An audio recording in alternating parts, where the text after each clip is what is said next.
है। Okay, so let me start कि fair value होता क्या है, what is the definition of fair value. The definition says कि fair value is the price which will be received. I mean, I'm talking about an asset. If you talk about an asset, then the price which will be received. And if you talk about the liability, then price which will be paid on transfer of a liability. So fair value is the price which is to be received. I'm talking about an asset now, which is to be received in an orderly transaction between market participants on a measurement date. So what is fair value? It's a price. It's a price which we will receive when we sell an asset. The transaction must be orderly.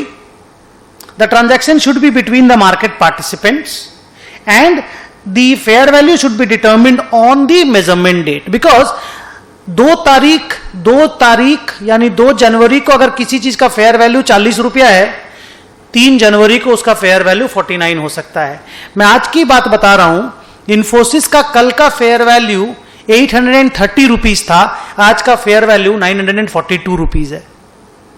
Market price, stock market का जो price है, coated market price से ज्यादा अच्छा fair value ये वाला index किसी को नहीं मानता।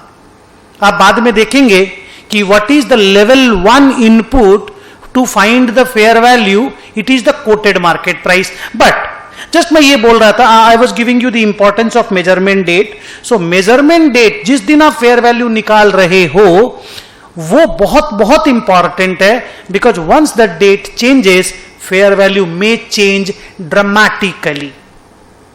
Okay, so when you talk about an asset, it's the price that we will get obviously from the buyer if the transaction is orderly, if the transaction is between the 2 market participants, and if we are measuring it on the measurement date.